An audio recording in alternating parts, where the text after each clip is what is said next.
Hi hello అందరికీ నమస్తే. నేను మీ మూల హరీష్ గౌడ్, జనసేన పార్టీ తెలంగాణ రాష్ట్ర యోజన విభాగం కార్యదర్శిని. ఇందాక నేను ఒక యూట్యూబ్ తెలంగాణకు సంబంధించిన ఒక యూట్యూబ్ ఛానల్ చూసిన. చిలక ప్రవీణ్ అనే వ్యక్తి ఆ యూట్యూబ్ ఛానల్ రన్ చేస్తాడు. ఆ చిలక ప్రవీణ్ అనే వ్యక్తి పవన్ కళ్యాణ్ గారి గురించి లైవ్ లో కొంచెం అసభ్యకరమైన పదజాలం వాడుతూ పవన్ కళ్యాణ్ గారిని విమర్శించడం జరిగింది. అరే, ఒక రాష్ట్రానికి ఉప ముఖ్యమంత్రి అయిన పవన్ కళ్యాణ్ గారిని పట్టుకొని అలా నువ్వు తప్పుగా మాట్లాడితే నీకు తప్పు అనిపించడం లేదరా? నువ్వెంత నీ బ్రతికింతరా? పవన్ కళ్యాణ్ గారిని విమర్శించే స్థాయి అరా నీది?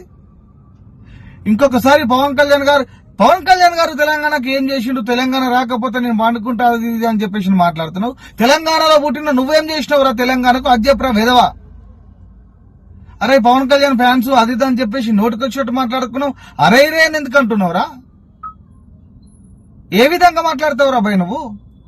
నువ్వు పెద్ద తురుమనుకుంటున్నావా, తోపనుకుంటున్నావు? ఒక చిన్న ఛానల్ పెట్టుకోగానే మంచి మంచిలను చూసినాం రా హౌలే.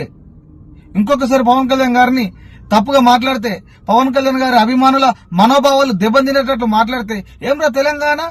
నీ చిన్న పిల్లం, నీ పిల్లమని అనలేదని అంటున్నావు. తెలంగాణ నీకు అంత చునకన కనబడుతుందా రా? తెలంగాణను ఆ విధంగా మాట్లాడుతున్నావు. తెలంగాణ తల్లిని ఆ విధంగా మాట్లాడుతున్నావు. 4 కోట్ల జనాభా ఉన్న తెలంగాణను కించపరిచి మాట్లాడుతున్నావేమ్రా? తొక్కుతాం బిడ్డ తెలంగాణలో నేను. ఖబర్దార్, జాగ్రత్త.